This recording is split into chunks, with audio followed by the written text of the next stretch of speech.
panas, ya demamnya tuh lama gitu, sumar-sumar, terus menggigil, ya itu tadi keringat malam tanpa aktivitas, terus lemes, bener-bener kayak orang sakit berat gitu, bisa sesak juga sih, bisa sesak napas juga.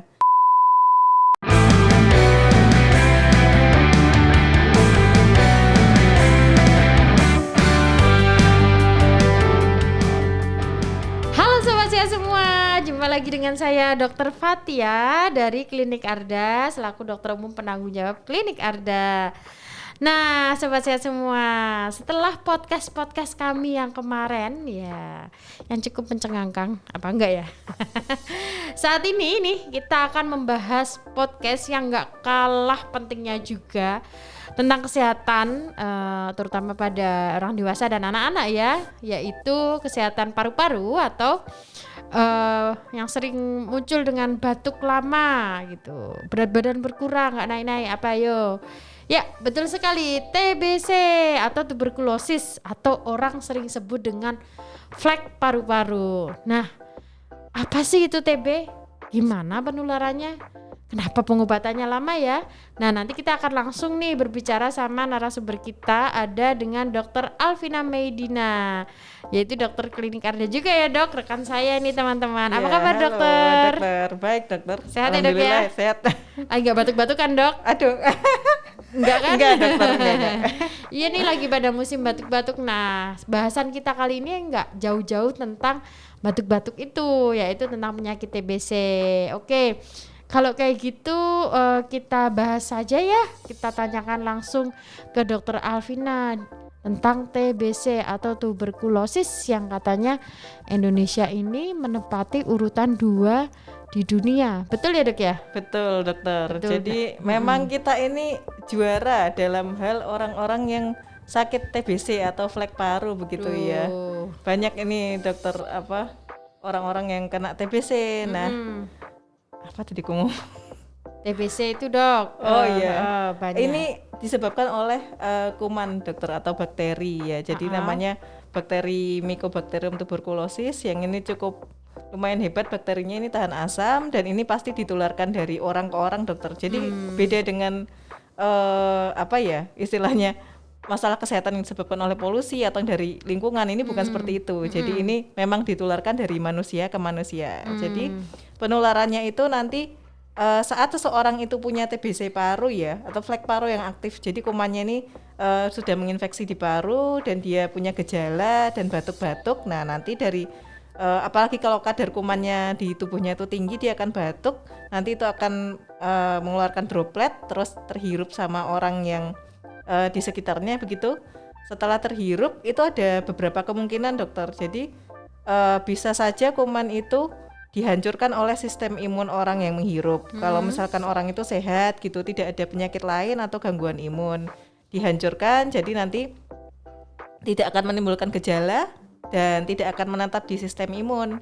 Nah, kalau misalkan sistem imunnya rendah di populasi yang rentan, seperti misalkan orang yang punya gula, gangguan ginjal atau pengobatan kanker gitu, imunnya rendah, otomatis pas terhirup ya dia bisa menjadi infeksi aktif atau nanti dia bisa dikelilingi oleh tentara-tentara imun kita itu seperti sel makrofag dan lain-lain, nanti akan membentuk suatu kayak penjara gitu dokter. Nah, itu namanya TB laten. Kalau yang TB laten ini orangnya tidak bergejala, tapi kalau misalkan sampai di paru sistem imunnya kalah sama kuman ya nanti akan menimbulkan itu demam, batuk 2 minggu, bisa penurunan berat badan gitu, keringat malam tanpa aktivitas. Kalau di anak-anak bisa juga penurunan berat badan, kok bobotnya nggak nambah-nambah, dan juga bisa letoy, lesu gitu dokter. Mungkin dokter bisa menambahkan karena lebih familiar dengan gejala TB di anak-anak gitu dokter. Kalau di anak-anak sih biasanya itu ya sama ya dok ya, kayak dokter bilang batuk lama, tapi batuknya nggak yang, karena anak-anak itu kan nggak bisa ngeluarin dahak ya dok ya. Oh iya benar ya. Batuknya tuh yang kadang cuma gitu, gitu. Terus habis itu yang paling khas itu sering sakit-sakitan dok gitu, sering sakit-sakitan, terus mungkin nanti dokter Ana lagi beli ahli ya dok ya, cuman beberapa case juga saya dapat itu sama sering ini sih apa berat badannya nggak naik, nafsu makannya menurun kayak gitu dok gitu. Terus sama ini dok pengen tanya, tadi kan dokter bilang tentang ini ya penularannya batuk. Nah kalau misalnya ngomong, nyanyi sama makan di piring yang sama itu bisa Sama. nular nggak dok? Nah ini ya dokter ya. Kalau alat makan itu sebenarnya nggak terlalu menularkan. Cuman kalau yang berhubungan sama kayak nyanyi, ngomong itu kan ngeluarin kayak droplet-droplet itu. Nah kalau misalkan orangnya ini flek parunya aktif, nyerang paru, kan ada nih yang di organ lain. Tapi kalau misalkan dia flek paru aktif yang nyerang paru gitu ya bisa menularkan karena dia akan mengeluarkan droplet kecil-kecil itu tadi dokter. Bisa kehirup pas orangnya ngomong, nyanyi gitu. Apalagi sama-sama nggak pakai masker, jadi sebaiknya orang yang flek paru ini memang pakai masker juga gitu dokter. Oke, berarti kalau dalam satu rumah itu misalnya kakeknya kena TBC, punya anak kecil gitu ya di rumah, Ya. kakeknya ngomong aja itu udah nular ya dok ya? Iya bisa nular, apalagi kan ini dia serumah, jadi ada kontak serumah yang orangnya itu hidup sama penderita, ada juga kontak erat yang orangnya itu nggak hidup sama penderita tapi sering ketemu dokter, misalkan konco rondo gitu kan. Iya, teman ronda itu ketemu seminggu berapa kali dalam jangka waktu tertentu. Nah ini kumannya tuh sebenarnya berkembangnya lambat, jadi ya untuk kontak itu harus minimal berapa gitu, kayak harus lumayan lama sama orang itu, mungkin 2 minggu, sebulan gitu, nanti ketularan dokter. Dan itu nanti harus kita lacak, misalkan suatu anak itu ketahuan mengidap TBC. Nanti kita lacak siapa aja ini dokter, minimal 8 orang ya kalau berdasarkan panduan itu siapa aja yang mungkin sakit TBC atau punya TBC laten jadi terinfeksi tapi nggak kelihatan. Itu kan nanti juga bisa jadi flek paru aktif kalau misalkan nggak diobati dokter. Jadi harus kita lacak kakeknya kah, orang tuanya kah, atau siapa gitu yang kontak. Tapi biasanya orang dewasa dokter, kalau dari anak ke anak itu nggak terlalu menularkan. Iya. Berarti emang hati-hati nih sobat sehat, kalau ada teman-temannya yang udah batuk lama lebih dari 2 minggu waspada ya dok ya. Tahu pakai masker ya dokter ya. Iya harus pakai masker. Oke itu tadi penularannya kayak gitu ya dok ya. Terus kalau gejalanya sendiri tadi mungkin kurang spesifik dijelaskan apa aja tuh dok gejalanya dok? Oh gejalanya TBC ya. TBC. Ini terutama tadi yang flek paru sih. Memang batuk berdahak gitu ya dokter ya. Ya kalau di anak-anak mungkin nggak kelihatan gitu. Terus panas, ya demamnya tuh lama gitu, sumar-sumar, terus menggigil, ya itu tadi keringat malam tanpa aktivitas, terus lemes, bener-bener kayak orang sakit berat gitu, bisa sesak juga sih, bisa sesak napas juga. Terus bisa juga pembengkakan kelenjar. Kalau misalkan dia nyerang kelenjar kan sistem imunnya kan berusaha untuk ngelilingin nih biar kumannya nggak nyebar. Nah sementara kita tuh punya kelenjar getah bening, tapi terutama biasanya ini sih leher, jadi kayak pembengkakan kelenjar gitu bisa. Sebenarnya bisa di organ lain sih, bisa di tulang, bisa di kelenjar payudara gitu bisa. Cuman kayak benjolan-benjolan gitu dokter, nanti harus diselidikin juga ini penyebabnya apa. Bisa gangguan kesuburan juga kalau misalkan menyerang organ seperti apa istilahnya ovarium itu awamnya indung telur wanita gitu. Kalau kena ke situ infeksinya harus diobati karena bisa ganggu kesuburan juga. Itu dokter. Jadi ini memang menyerang seluruh tubuh organnya sih. Berarti kayak penurunan berat badan juga gitu ya dok ya biasanya ya? Ya Itu bisa penurunan berat badan. Sarangnya ya dok gitu. Yeah. Oke, jadi kalau sobat sehat menemukan gejala-gejala tadi ya, terutama batuk lebih dari 2 minggu ya dok ya, demam nggak jelas, terus lemes, penurunan berat badan gitu, segera ya cari dokter Alvina, dokter di klinik-klinik atau di vaskes terdekat. Jadi vaskes terdekat, terutama puskesmas, karena nanti kalau Anda tes itu akan di cover, misalkan kita lacak dan harus ronsen itu nanti kita kasih rujukan, jadi bisa di cover oleh BPJS juga kalau pas pengambilan sampel dahak atau mungkin tes TCM gitu, tes TB lah intinya itu semuanya bisa di cover. Jadi pastikan ke puskesmas, fasilitas kesehatan terdekat gitu. Oke dok, terus kalau misal saya curiga nih, aduh tiba-tiba saya ternyata ada gejala kayak gitu tuh, what next gitu dok, apa yang harus saya lakukan? Kalau misalkan ada gejala ya gitu, dokter ya. Nanti tes-tesnya atau screeningnya atau gimana gitu dok, nanti di dokter akan diapain sih gitu dok? Oh ya, kalau sekarang itu pakai TCM ya, tapi tetap sih diambil sampel dahak gitu dokter. Terus nanti kemungkinan juga ronsen gitu dokter. Itu diambil sampel dahak untuk dilihat apa tuh dok? Untuk dilihat kumannya dokter. Ada atau enggaknya gitu ya dok ya? Ya, Oke, berarti pokoknya kalau ngerasa kayak gitu langsung aja ya dok ya ke puskesmas, terus nanti cek dahak gratis kan ya dok? ya harusnya Gratis gratis sih ya. dokter. Ada juga tes ini dokter. Tergantung fasilitasnya sih. Ada juga yang tes di kulit itu pakai protein. Itu nanti dilihat lebih ke respon imunnya sih kalau yang ini bukan kumannya. Jadi disuntik reagen proteinnya itu nanti kalau misalkan dalam 48 sampai 72 jam itu kayak bengkak bulat dan itu kayak lebih dari 1 cm. Nah, itu kemungkinan sistem imunnya itu lagi ngelawan kuman TBC-nya itu. Itu yang tadi dokter bilang itu ya Pak, itu tes mantuk gitu ya dok ya? Ya, tes mantuk. Tes mantuk yang biasanya anak-anak itu ya dok ya. Berarti Ya. kalau dewasa itu nanti tes TCM, tes cepat molekuler, Ya. atau TST, tes mantuk itu tadi ya kalau anak-anak Ya, benar. itu. Oke, nah terus kalau misal saya nggak ada gejala tapi misal ibu saya gejala kayak gitu, apa saya juga perlu berobat juga atau gimana dok baiknya gitu?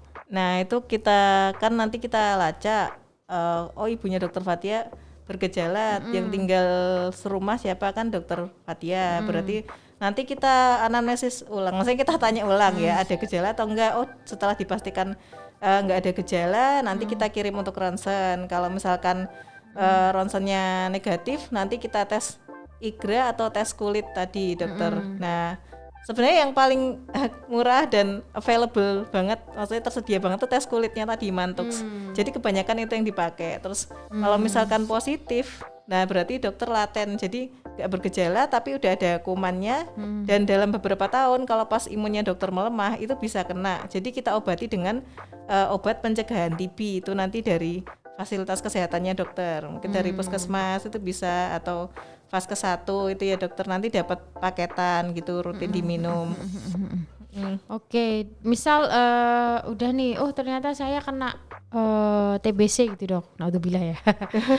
Terus pengobatannya gimana dok, pengobatan TBC? Nah, kalau ternyata kena TBC ya berarti pengobatannya rutin juga dokter. Rata-rata kan 6 bulan itu kalau kalau TBC yang di paru itu 6 bulan rutin, dan nanti ada pengawas minum obatnya, bisa dari keluarga terdekat, kader gitu dokter, atau memang orang kesehatan nakesnya gitu dari vaskes dokter yang lacak, nanti diawasi selama 6 bulan itu sesuai dengan dosis obatnya harus diminum. Maksudnya benar-benar dipastikan kalau orangnya itu minum obatnya dokter, karena kalau misalkan terlewat nanti harus dilacak lagi berapa hari yang terlewat, terus penambahan obatnya itu berapa hari sesuai yang kelewatan itu, dan kapannya itu juga harus dilacak dokter. Jadi kayak harus diawasi dalam 6 bulan itu terapinya harus lengkap. Dan itu harus setiap hari ya dok ya? Iya. Dalam 6 bulan setiap hari, nggak boleh lewat 1 hari pun ya dok. Benar, kalau untuk yang pengobatan TBC-nya. Nah kalau misal saya udah minum obat itu apakah masih bisa menularkan dok? Kalau sudah minum obat ya kemungkinan Masih kayaknya sih, seingat saya kalau udah, kan itu ada 2 fase ya kalau ini, fase apa sih, fase inisiasi, fase awal, terus fase lanjutan gitu. Kayaknya kalau selama udah 2 bulan lewat itu udah nggak menularkan sih, seingat saya gitu. Iya nggak sih dok? Tapi harus harus benar-benar pengobatan rutin gitu, dan dipastikan nggak ada gejala lagi. Kan ada orang yang kambuh lagi gitu pas lagi minum obatnya. Jadi tapi amannya sih memang itu sih pencegahan, benda-benda yang di rumah itu nanti rutin dijemur, terus orangnya ya pakai masker terutama di depan orang-orang yang rentan itu, dan keluarganya juga dicek dokter, dicek ke vaskesnya apakah ada kemungkinan di dalam tubuhnya tuh udah ada kuman TB atau belum, ya pakai tes yang buat infeksi laten tadi. Kira tadi ya dok ya. Ya. Oke. Terus ini dok, pencegahannya sendiri apa tuh dok? Pencegahan untuk TBC, terus apa yang harus kita lakukan supaya nggak tertular, apapun yang sudah tertular tidak tambah parah gitu, apa yang harus kita lakukan dok? Ya ini kan TBC ini kan banyak di kayak pemukiman yang padat, terus di tempat-tempat yang rumah yang kurang sehat gitu, jarang kena cahaya matahari. Jadi mungkin kita bisa jemur-jemur, terus kalau misalkan ada dari keluarga terdekat kayak kontak kita yang kena, kita bisa ke vaskes buat screening, apalagi kalau ada gejalanya gitu ya. Dan kalau kita sendiri kena, kita ya itu tadi kayak pakai masker, terutama di depan populasi yang rentan tadi, dan kita rutin minum obat sampai habis. Jangan bosan, dan kalau misalkan ada efek samping obatnya kayak mual, muntah itu nanti bisa konsultasi ke dokter, bisa konsultasi ke fasilitas kesehatan, dan jangan langsung dihentikan sendiri.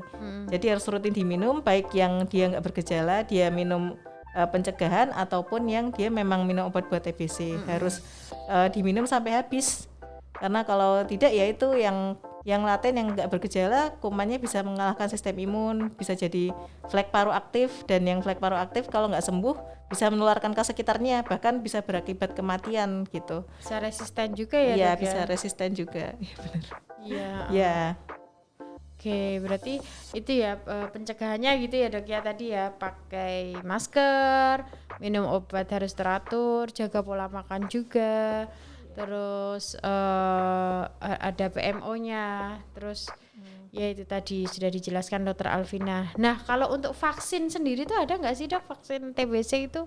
iya, vaksin TBC itu ada, tapi itu bukan sepenuhnya untuk mencegah TBC, tapi mencegah kalau kena itu supaya tidak terlalu parah gitu dokter. Tapi tetap penting, tetap harus diberikan. Wajib kan ya? Iya wajib, dan anak juga harus tetap screening untuk dia ada kumannya tidak di dalam tubuhnya itu, terutama kalau misalkan dia terciduk kontak di sekitarnya ada yang sakit TBC gitu ya dokter, atau ya memang anaknya ini seperti yang tadi juga dikonfirmasi dokter, kok gering, sering sakit, lemes, berat badannya susah naik gitu. Nah itu perlu segera dibawa ke fasilitas kesehatan, atau mungkin kalau periksa sendiri dokter anak untuk melihat apakah dia ada infeksinya. Tapi kalau vaksin wajib.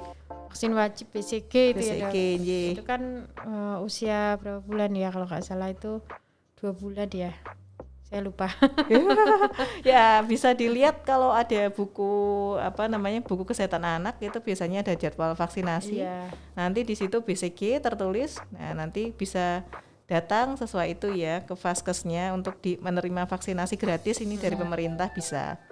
Ya, yang nanti tandanya membekas di di lengan itu ya, Sobat Iya. Sehat ya, yang BCG itu yang ada nanahnya nanti keluar. Nah, itu vaksin untuk TBC. Fungsinya adalah kalau kita tertular itu tidak sampai terjadi kematian. Soalnya ada, Dok, teman saya itu, dia orang Indonesia, tapi kan dia punya family, terus akhirnya keluarga, punya anaknya lahir di Jerman, datang ke Indonesia nih gitu.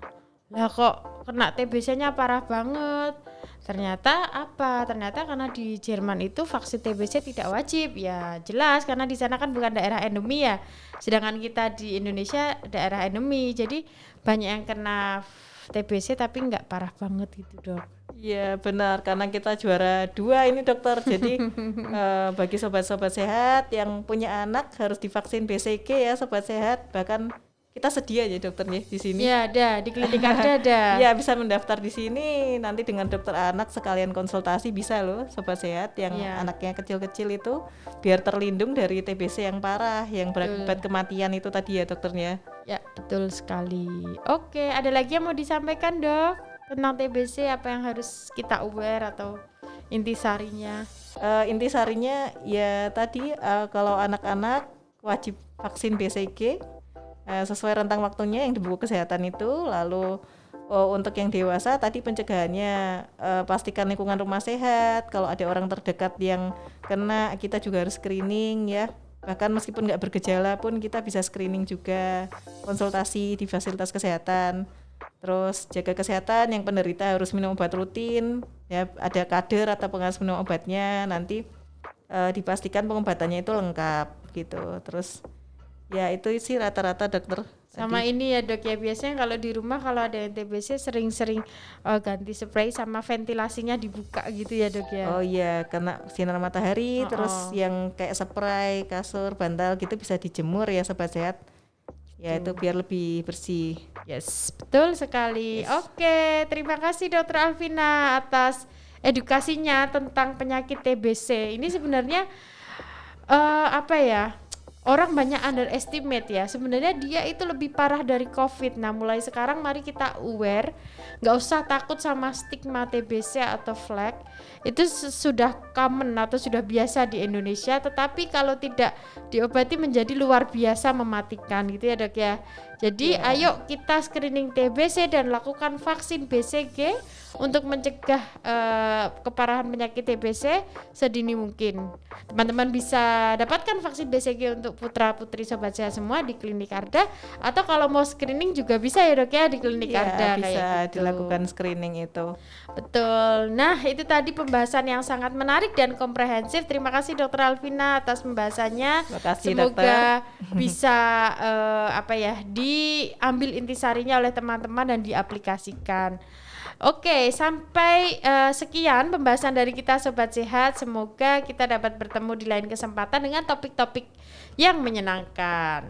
Nah, karena kesehatan itu adalah hak setiap orang, maka dari itu di Klinik Arda, sehat untuk semua.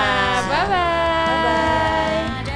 Untuk kita semua Terima kasih. demi kesehatan.